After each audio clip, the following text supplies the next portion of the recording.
Don't embarrass us by wearing that uniform to Melanie's wedding. Just wear the dress your mother sent. Nobody cares about your Navy career. The text message hung there. The light from the iPhone screen cast a sickly blue-gray glare across the brushed steel of my desk. Outside the reinforced blast glass of the Norfolk Command Center, a brutal Atlantic storm was rolling in. Rain lashed against the windows like handfuls of gravel. Inside the room smelled of ozone-burnt, day-old drip coffee and the metallic tang of recycled air. I stared at the words, Harold Potts, my father. My right index finger hovered over the glass screen. Tiny pale scars spider-webbed across the knuckle shrapnel from a mortar round in Fallujah 2 decades ago. My hand didn't shake. I didn't type a furious reply. I didn't type anything. My finger drifted away from the phone and settled back onto the digital tactical map spread across my secondary monitor. I was in the middle of authorizing the deployment of a carrier strike group. 3 aircraft carriers, 200 aircraft, thousands of lives. A single nod from me and the geopolitical weight of the ocean shifted. 30 years of service. 4 silver stars sitting heavy on my shoulders. But to the man who gave me his last name, I was a stain. A glitch in his perfect Southern country club reality. To Harold, a woman in uniform wasn't a leader. She was a failure who couldn't land a wealthy husband. She was a loud, unseemly embarrassment that needed to be hidden in the corner behind the ice sculptures and the champagne flutes. I locked the screen. Flipped the phone face down on the cold steel. I closed my eyes. Inhale. 1, 2, 3, 4. Hold. 1, 2, 3, 4. Exhale. 1, 2, 3, 4. Sniper's box breathing, the only way to kill a panic attack before it breaches the perimeter. There were no tears. Crying is a biological waste of hydration. It burns energy required for survival. I hadn't cried since 1998, and I sure as hell wasn't going to start over a text message from a man who spent his life hiding behind his golf handicap. I opened the bottom drawer of my desk. The metal tracks ground together with a harsh scrape. My plane ticket to Charleston sat next to my 9mm sidearm. I reached for the paper ticket. Withdrawal. That's the first lesson they drill into you at the academy. When you are outnumbered, outgunned, and lack the high ground, you pull back. You don't walk into a kill zone just because your ego tells you to. Charleston was a kill zone. The sweeping oak trees, the vanilla buttercream, the passive-aggressive whispers over crystal glasses. They had the home field advantage. My mother, Barbara, would look the other way. My sister, Melanie, would weaponize her innocence. Harold would twist the knife with a smile. I picked up the ticket, my thumbs pressed against the edges. I was going to tear it in half. Call in sick. Let Melanie have her diamond-studded fairy tale without the black sheep ruining the aesthetic. I was used to ghosts. I could just be another one. The red phone on my desk rang. The encrypted line, very few people had the clearance to ring it directly. I picked up the receiver, didn't say hello, just listened to the heavy, gravelly breathing on the other end. "You're doing it," a voice rasped. Ramon Hayes, former SEAL Master Chief, a man who had left half his right leg in a Korengal Valley ambush so my convoy could get out alive. "Doing what, Chief?" My voice was flat, empty. Running the casualty math in your head. Deciding it's easier to just take the bullet yourself so everyone else can go home happy. Ramon coughed a wet, ugly sound that rattled through the secure line. "I know that silence, Lola. It's the same dead silence you had before you called in that airstrike on our own position." I stared at the face-down phone. "It's a civilian wedding, Ramon, not a combat op. There's no strategic value in me being there." "Bullshit." The words snapped like a dry twig. "You listen to me. You have stood perfectly still, freezing your ass off on the tarmac, saluting flag-draped aluminum boxes. You've held the goddamn line your whole life for people who don't even know how to spell the word sacrifice. You are Admiral Lola Potts." He paused.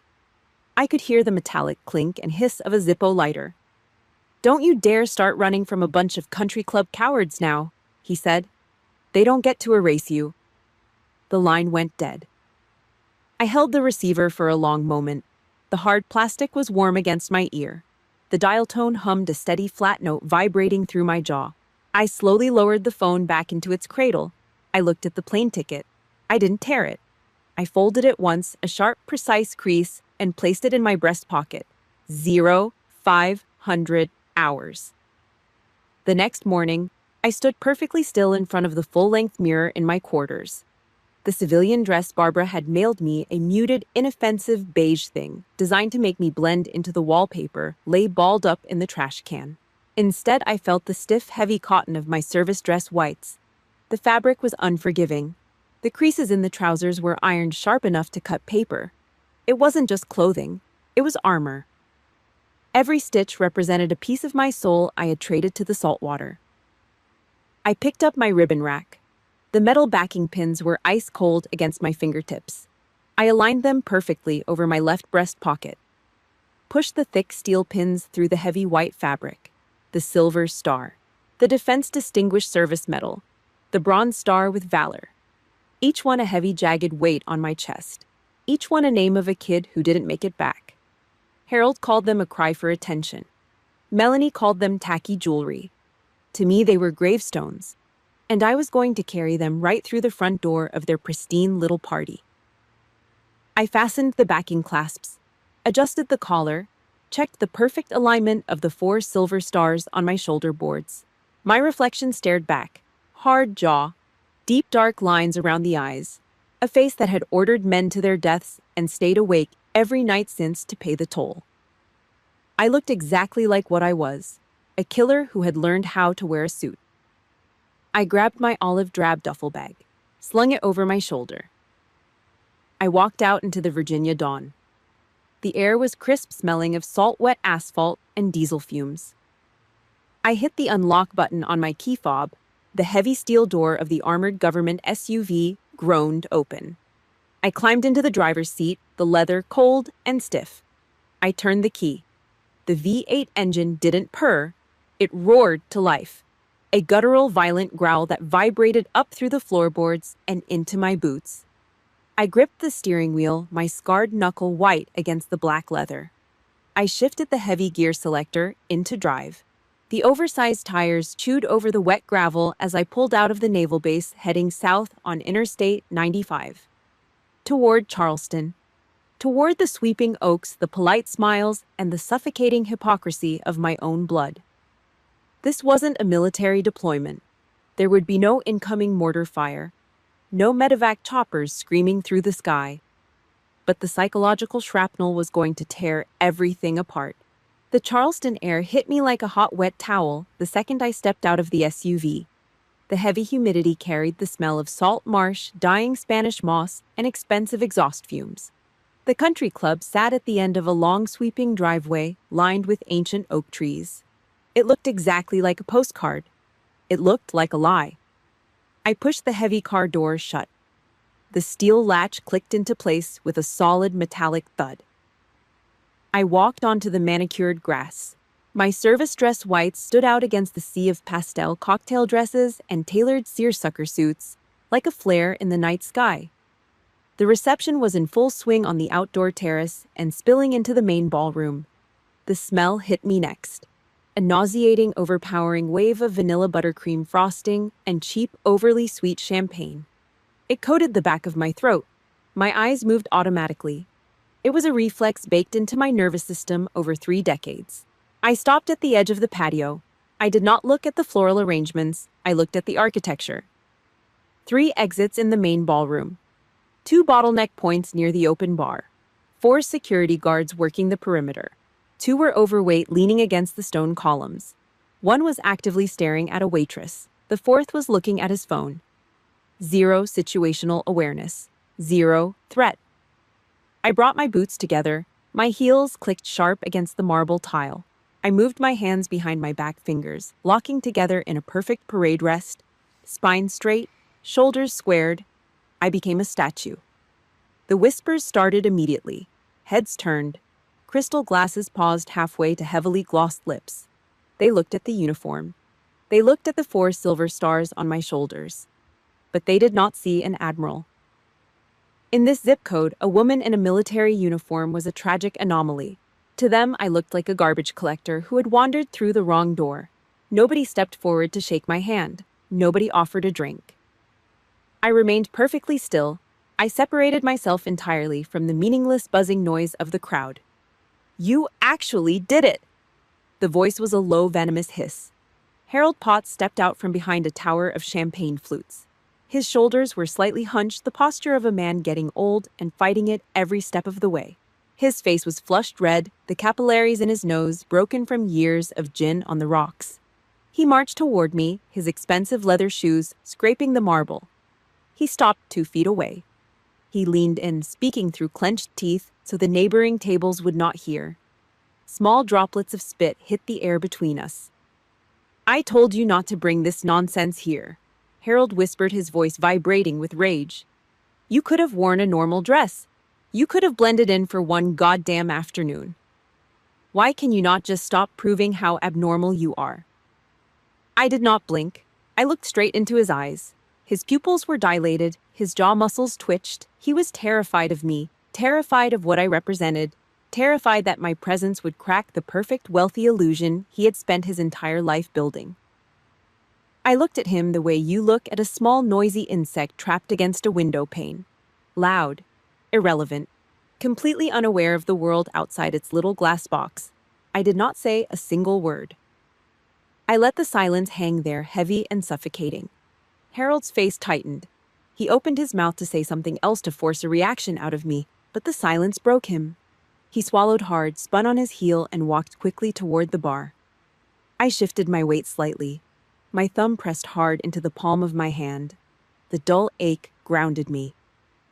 Out of the corner of my eye, I saw her. Barbara. Yeah, my mother. She was wearing a pale pink silk dress that cost more than a junior enlisted sailor made in 3 months. She was power walking toward the catering staff, her eyes darting nervously around the room. She smelled of strong hairspray and desperate anxiety. She saw Harold storm off. Then she saw me. Barbara stopped. Her eyes dropped to the white uniform. She looked at the ribbon rack on my chest. Her lips pressed together into a thin, disappointed line. She clicked her tongue. She did not walk over. She did not ask how my drive was. She did not look me in the eye. Instead, Barbara turned her back. She reached out and began adjusting the bow tie of a man she barely knew, laughing loudly at a joke she did not hear. She chose the illusion. She protected her husband's fragile ego and left her own blood standing entirely alone in front of 100 staring strangers. My thumb pressed deeper into my palm. Lola. The voice was high-pitched, breathless, demanding attention. Melanie dragged her massive diamond-encrusted wedding dress across the floor. She lifted the heavy silk with both hands, making sure everyone watched her move. She stopped in front of me. Her hair was curled into perfect, flawless ringlets. She looked like a porcelain doll. She smiled, but the smile did not reach her eyes. Melanie reached up and flipped a curl over her shoulder. She let out a long, theatrical sigh. Lola, really? Melanie pouted, her voice dripping with weaponized innocence. She pointed a manicured finger at my chest. Can you take some of those medals off? They are catching the light from the chandeliers. They are too distracting. Today is supposed to be my day, and everyone is staring at your chest. I looked down. The silver star. Earned in the dirt. Earned while pulling a bleeding 19-year-old kid out of a burning Humvee. The Defense Distinguished Service Medal. Earned by burying my own people. To Melanie, they were garbage. They were tacky costume jewelry, ruining the aesthetic of her photographs. I looked back up at my sister. I saw the deep, ugly jealousy hiding right behind her mascara.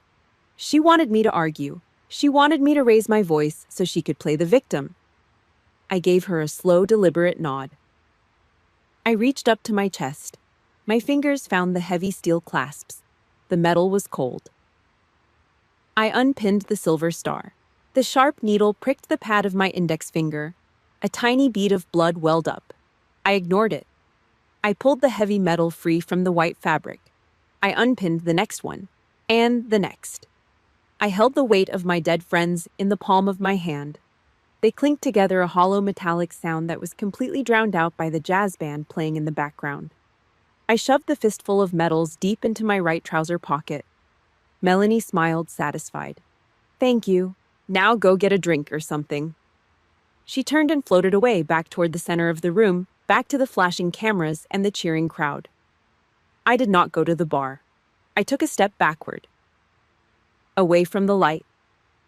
Away from the buttercream and the champagne. I moved to the far edge of the ballroom, stepping behind a massive stone pillar where the chandelier light could not reach. The shadows were thick here. They wrapped around my white uniform, swallowing me whole. I stood in the pitch black, my right hand resting in my pocket, my fingers tracing the sharp edges of the silver star. Out in the light, the crowd laughed. Glasses clinked. Harold was telling a loud joke, basking in the attention. Melanie was dancing. They were completely safe in their beautiful, ignorant little world. They had no idea.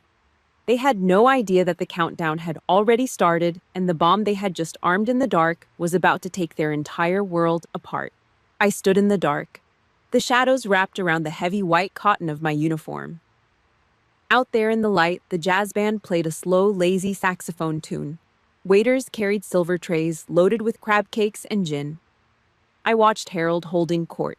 He was laughing, clapping a local politician on the back. Ignorant, happy. A young man walked past my stone pillar. He wore a crisp navy dress blue uniform. A lieutenant. He was carrying a tray of empty champagne flutes toward the kitchen. He glanced into the shadows to avoid a passing bridesmaid. His eyes caught the stark white of my sleeve. Then they moved up to my shoulder boards. 4 silver stars. He stopped. He did not slow down. He locked his knees and stopped so fast the crystal glasses on his tray rattled against each other. I saw his Adam's apple jerk up and down. The color instantly drained from his face. He looked at me with a mix of raw terror and absolute worship. He did not say a word. He slowly, deliberately lowered the tray onto a nearby cocktail table. He turned his body toward the shadows, locked his heels together, and stood at rigid attention. A captain standing near the open bar noticed the young lieutenant. The captain followed his line of sight into the dark corner. The captain's jaw tightened. He dropped his drink. The glass shattered on the floor. The shift in gravity did not happen all at once. It spread like a virus. 1 second, it was a high society Charleston wedding. The next, the oxygen was sucked completely out of the room. The men in tailored suits did not know what was happening, but the military men did. There were over 200 active duty and retired special operators officers and enlisted personnel scattered across the ballroom, invited by the groom's family. They saw the lieutenant. They saw the captain. They looked into the corner. Then came the noise. Skirk! It was a violent, ear-splitting screech. 200 heavy wooden dining chairs scraping backward against the polished marble floor at the exact same second. 200 men and women shot to their feet. Civilians gasped. Some ducked, spilling red wine down their silk dresses. Harold froze, his mouth hanging open in the middle of a laugh. The saxophone player squeaked and stopped playing. The silence that followed was heavy, suffocating. A massive man stepped out from the center table. Commander Nate Holloway, SEAL Team 6. A man with a chest like a bank vault and knuckles covered in thick scar tissue. Holloway puffed out his chest. He took a deep breath. His voice did not just fill the room. It shattered the quiet like a sledgehammer hitting glass. Attention on deck. 200 right hands snapped to their brows. A perfect razor-sharp salute. They did not move. They did not breathe. They stared into the dark corner where my family had told me to hide. I stepped out of the shadows. The chandelier light hit the 4 silver stars on my shoulders. It illuminated the empty spaces on my chest where the medals used to be. I did not smile. I did not wave. I walked forward with the slow, measured pace of a predator. I stopped 10 feet from Harold. My father looked like he had been shot in the stomach. His face was ash white. The crystal champagne flute in his right hand shook violently, the pale liquid sloshing over the rim and dripping onto his expensive Italian leather shoes. He tried to speak. Only a pathetic, wet wheeze came out of his throat. He looked around desperate. He looked for Thomas Whitaker.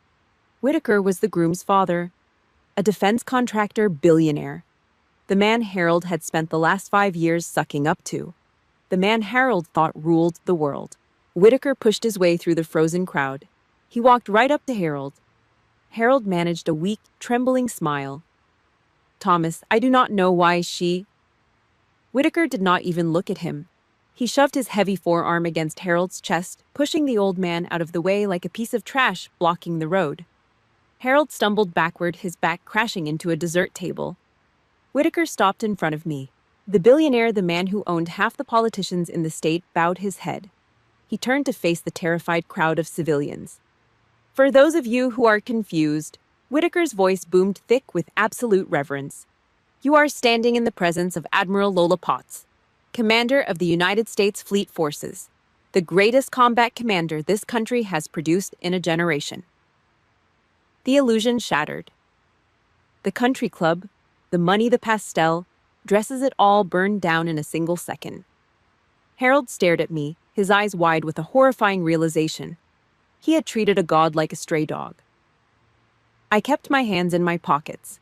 My thumb rubbed the cold, sharp edge of the silver star, hidden in the dark fabric. I looked at Harold. I felt no pity. I felt absolutely nothing. A heavy rhythmic thud broke the silence. Thud, drag, thud, drag. Marcus Dean pushed his way to the front of the crowd. He was a retired Marine Force recon scout. He was missing his left leg from the knee down. He leaned heavily on his aluminum forearm crutches. Marcus stopped next to Whitaker. He turned his scarred, weathered face toward my father. Marcus bared his teeth. He growled, his voice raw and thick with old grief. She is not just an admiral. Marcus spat, glaring at the Potts family. She is the woman who sat in the dirt and guarded my wife's bleeding body for 6 hours, under heavy mortar fire. She held the line so my wife would not die alone in the mud. Marcus slammed his crutch hard against the marble floor. The sound cracked like a gunshot. That is something you country club cowards will never, ever understand. The room erupted. Not with polite applause. It was a roar. The military personnel broke protocol and started clapping, a deafening, violent wave of respect and validation. The civilians joined in, desperate to be on the right side of the room. They chanted my name. They cheered. I stood in the center of it all. I did not raise my hand to acknowledge them. I did not look at Melanie, who was crying tears of pure humiliation next to her ruined wedding cake. I kept my eyes locked on Harold. He was broken. The sentence had been passed, but the cheering did not make me feel victorious. The clapping grew louder. It bounced off the marble walls. Clap, clap, clap. I closed my eyes. The sound started to warp. The clapping morphed. It turned sharp. Metallic. Crack, crack, crack. Rifle fire. The smell of vanilla buttercream faded. A thick metallic stench coated my tongue. Copper, burnt hair, diesel fuel.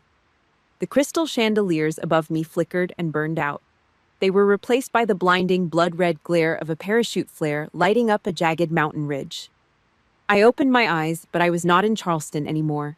I was looking at a 19-year-old combat medic, his chest ripped open, screaming my name over the deafening roar of a Black Hawk helicopter. The clapping bounced off the marble walls of the Charleston Country Club. 200 people cheering, men in expensive suits, women in silk dresses, all staring at me like I was a hero. Clap, clap, clap. The sound hit my eardrums, but it did not register as applause. My brain, hardwired by 3 decades of violence, started to misfire. Clap, clap, clap. The rhythm accelerated. It grew sharp, hard, metallic. Crack, crack, crack. Tunnel vision slammed down on me like a steel blast door. The edges of the grand ballroom turned black. The glowing crystal chandeliers above the dance floor warped, stretched, and ignited into the blinding, blood-red glare of parachute flares burning over a jagged mountain ridge. The heavy, sickening smell of vanilla buttercream frosting vanished. It was instantly replaced by the sharp chemical stench of cordite burning diesel fuel and raw hot copper. Blood. So much blood. I was not in South Carolina anymore. I was 15 years in the past. Korangale Valley, Afghanistan. The roar of the Black Hawk helicopter's twin engines was deafening, shaking my teeth in my skull. The high-altitude air was thin, freezing, and choked with brown dust. We were taking heavy fire from the tree line. Thwack, thwack, thwack. D, S, H, K. Heavy machine gun rounds punching through the aluminum fuselage of the chopper like a hammer through drywall. I was a colonel then, kneeling on the slick, blood-soaked metal floor of the bird. We had two casualties on the floor plates. One was a CIA intelligence officer. His chest was wrapped in pressure bandages soaking through fast. He was clutching a waterproof Pelican drive to his chest. On that drive were coordinates, cell networks, intel that could dismantle a terror cell planning to hit a forward operating base of 3,000 Marines. The other was a kid, a 19-year-old Marine sniper. His left leg was gone below the knee. The tourniquet was slipping. His face was the color of wet ash. "Too heavy!" The crew chief screamed over the rotor wash, his voice cracking over the comms. He was pointing frantically at the altimeter, then down at the tree line, where muzzle flashes blinked like deadly fireflies. "Air is too thin. We can't clear the ridge with this weight, we're taking fire. We need to drop 200 pounds right fucking now, or we all burn." We were maxed out. The math was absolute. Gravity and physics do not care about bravery. One of them had to get off the bird. "Colonel," the pilot screamed over the radio, "make the call 5 seconds." I looked at the intelligence officer. He was unconscious. The hard drive was secure. I looked at the kid, the sniper. His eyes were wide, dilated with shock and morphine. He reached out with a trembling, blood-slicked hand and grabbed the heavy nylon webbing of my tactical vest. His fingers dug in. "Ma'am," he choked out. Blood bubbled at the corner of his mouth. "Please, my mom. I just want to see my mom." Triage. The ugliest word in the English language. You play God with a clipboard. You calculate the value of a human soul against the strategic needs of the United States government. The intel saves 3,000 men. The kid is just a kid. The cold mechanical part of my brain took over. The part that earned me those 4 silver stars. I looked the 19-year-old boy directly in his terrified eyes. "I'm sorry, son," I said. I reached down. I pried his bloody fingers off my vest. I looked at the crew chief and gave the hand signal. A sharp downward motion. Cut him loose. The crew chief's face went pale under his visor, but he obeyed. He grabbed the back of the sniper's plate carrier. He dragged the boy to the edge of the open door. "No, no, please," the boy screamed. The crew chief shoved him out into the freezing dirt of the landing zone. The Black Hawk instantly gained altitude, the engines screaming as we cleared the jagged rocks of the ridge by inches. I leaned out the door, looking down. The boy was lying in the mud, reaching a hand up toward the sky as the tracer rounds chewed into the dirt around him. He was screaming my name, screaming for his mother. His scream was drowned out by the rotors.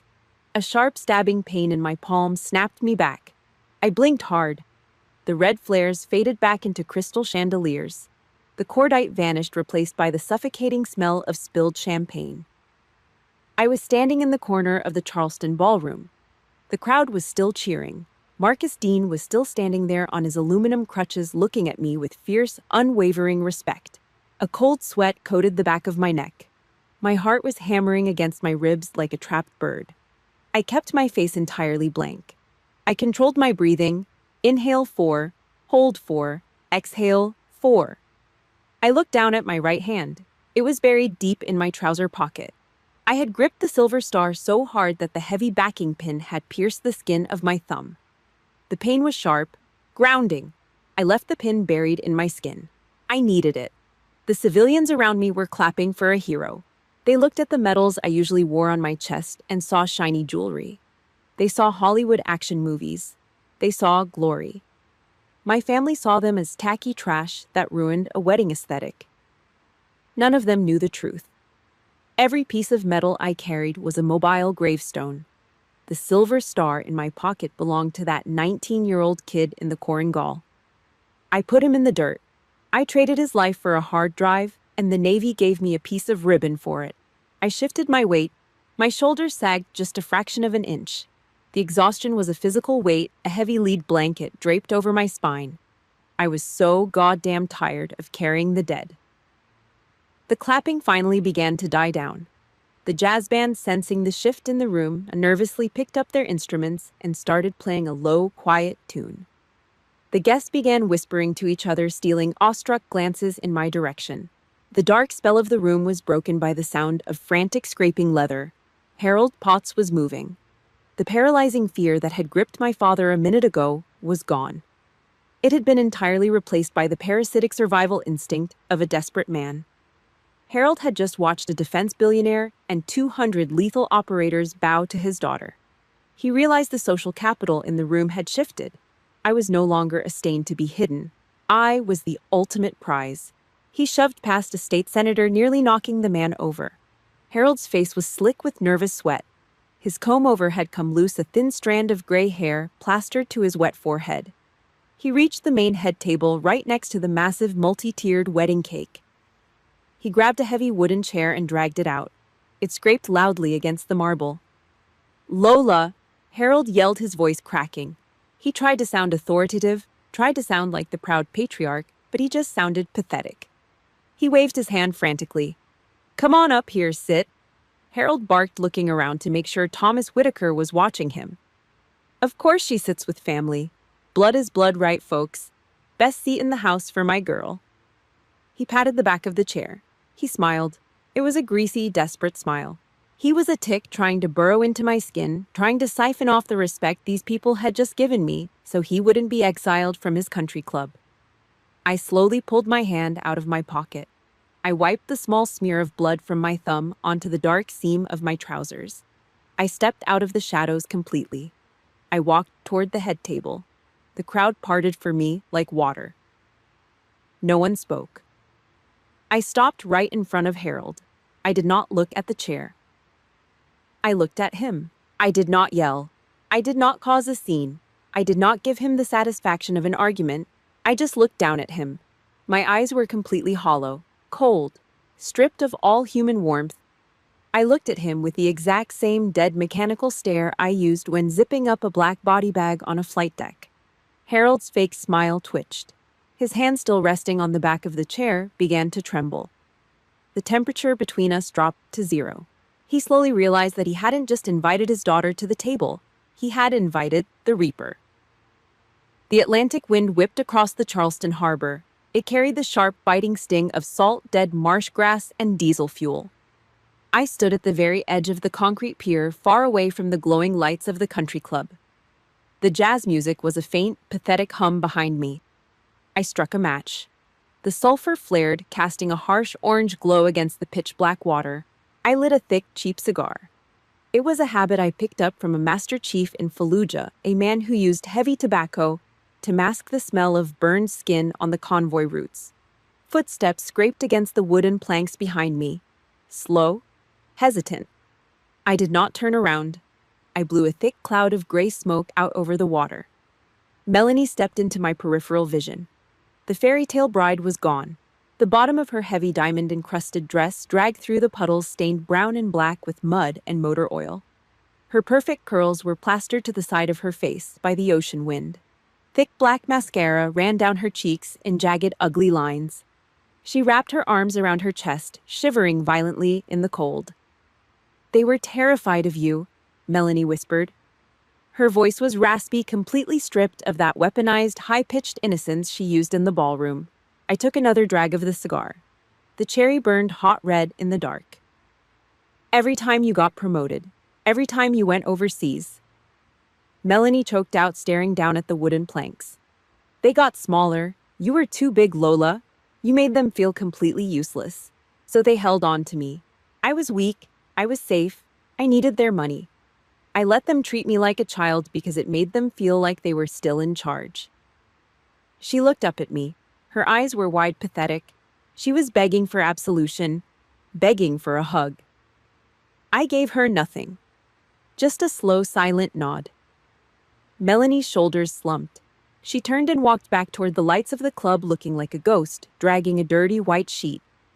Before her footsteps faded completely, another shadow stepped out from behind a stack of rusted shipping crates. Barbara. My mother smelled of stale pink Zinfandel and decades of suffocating fear. She did not look at me. She looked at the tips of her expensive designer shoes. "I kept them," Barbara said. Her voice shook. It was dry and brittle, like dead leaves crushing under a boot. "The newspaper clippings. The articles about your silver star. The Navy Times feature when you got your command. I slowly turned my head and looked at her. I cut them out, she sobbed, pressing a trembling hand to her mouth. I kept them in a shoebox, hidden under the heavy winter coats in the hall closet. For 30 years. I wanted to frame them. I really did. But if Harold saw them, she trailed off, choking on her own guilt. If Harold saw them, he would break things. He would scream for hours. I just wanted to keep the peace, Lola. I am so sorry. A mother's pride, reduced to contraband hidden in a dark closet. It was a crime in this family to acknowledge my survival. I exhaled a long stream of smoke. The wind tore it away instantly. Go inside, Barbara, I said, my voice entirely flat. It is cold. She flinched at the sound of her first name. She wiped her face, turned, and scurried away like a frightened mouse running from a trench line. I was alone again. But only for a minute. The final set of footsteps was heavy, dragging against the concrete. Harold Potts walked to the edge of the water. He stopped 3 feet away from me. The dictator was gone. The arrogant patriarch who had sneered at my uniform was dead. The man standing next to me was a hollow, dried-out husk. His tailored suit looked 2 sizes too big, hanging off his frame like a burial shroud. His shoulders were caved in. He looked at the black water rolling against the concrete pilings.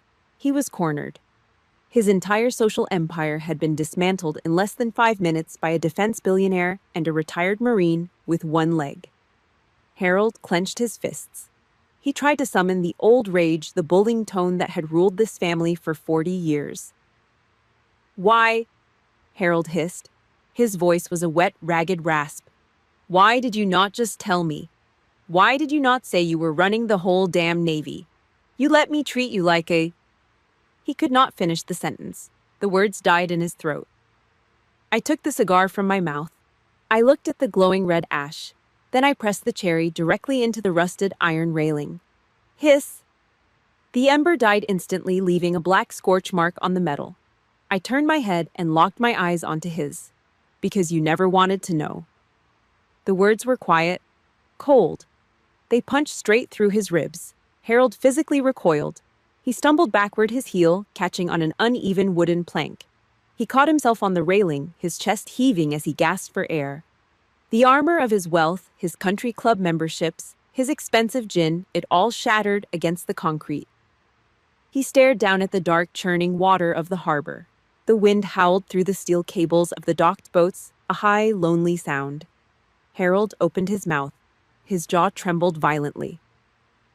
1967, he whispered to the ocean. I remained perfectly still. I did not interrupt the execution. 1967, Harold repeated. His voice cracked, tearing at the seams. I got the letter, the draft board. They called my name. He gripped the rusted iron rail so hard his knuckles turned bone white in the dark. My father made 3 phone calls. He paid a private doctor in Richmond $10,000, forged a medical file, asthma, bone spurs, whatever it took. Harold closed his eyes. The tears finally spilled over cutting tracks through the expensive cologne and cold sweat on his face. Tommy went. Tommy was my best friend. We played baseball in the street. Tommy stepped on a landmine outside Da Nang. They brought him back in a closed casket. There was nothing left.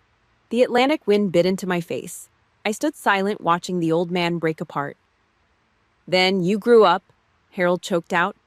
He looked at my white uniform. He looked at the empty spaces on my chest where the medals used to be. You put on that uniform. You went to the desert. You faced death. Every time you walked into a room, you reminded me of what I was. A coward. A rich, pathetic coward. He dropped to his knees. The expensive fabric of his suit pants soaked up the dirty, oily puddle water on the pier. I thought if I made you small, if I crushed your career, I would not feel so ashamed, he sobbed, burying his face in his trembling, liver-spotted hands.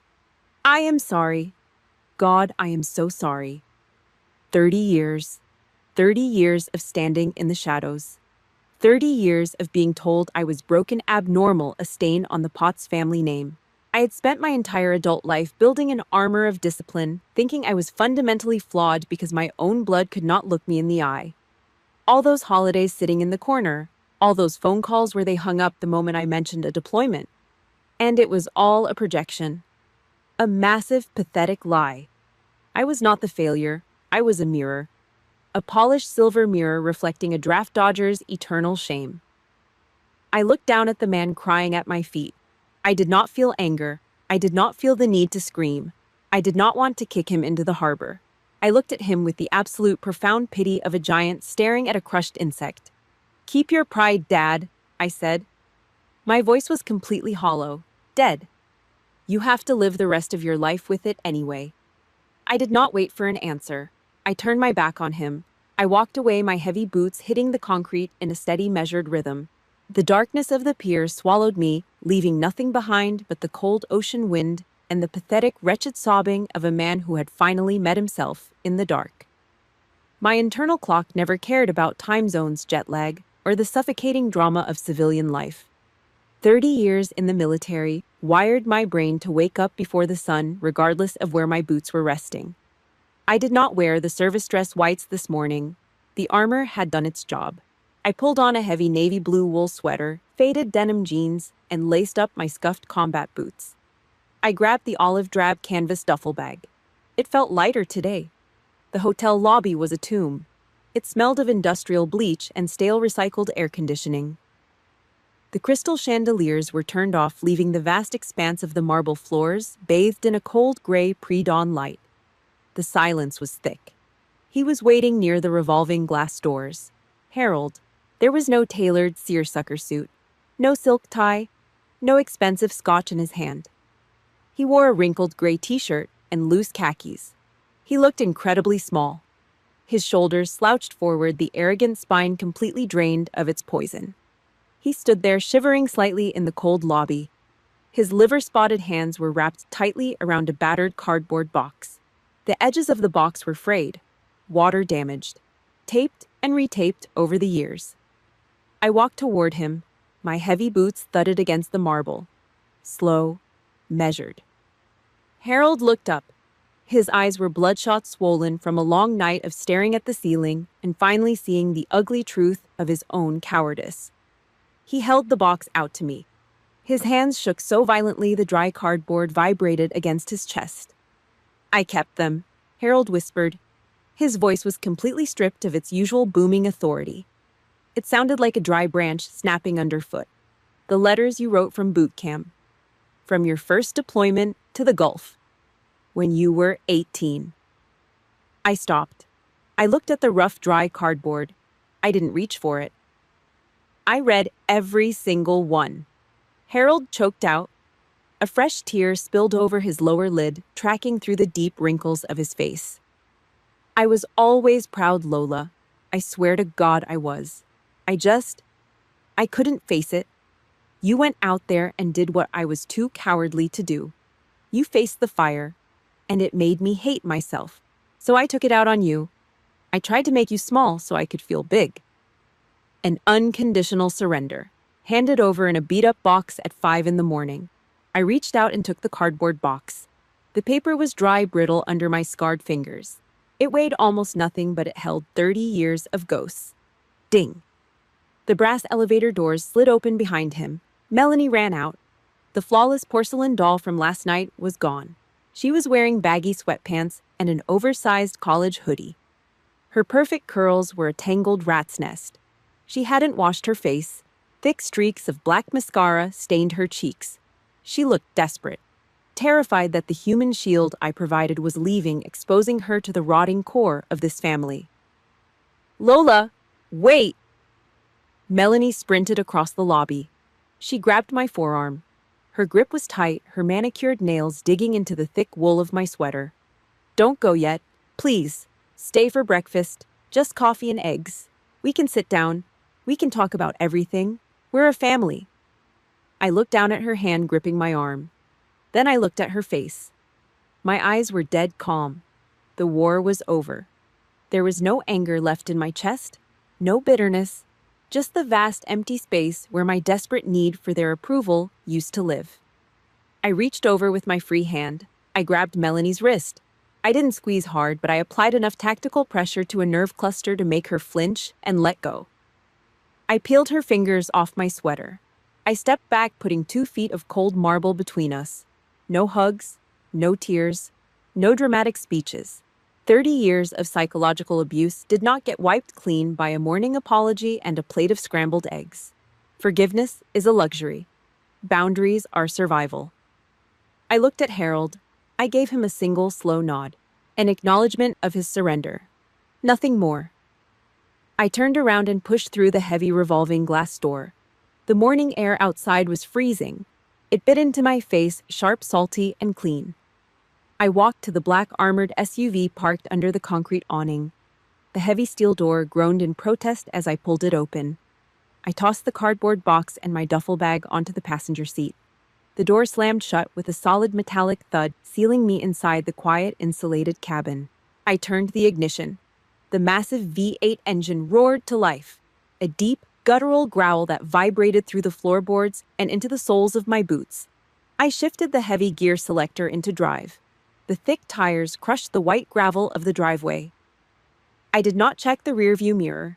I left the country club, the Spanish moss, and the rotting ruins of the Potts family ego in the dirt. I merged onto the empty highway just as the sun broke over the Atlantic horizon. The bright, blinding light pierced the armored windshield. It washed over the dark dashboard, illuminating the dust motes dancing in the cabin. The sunlight hit my face.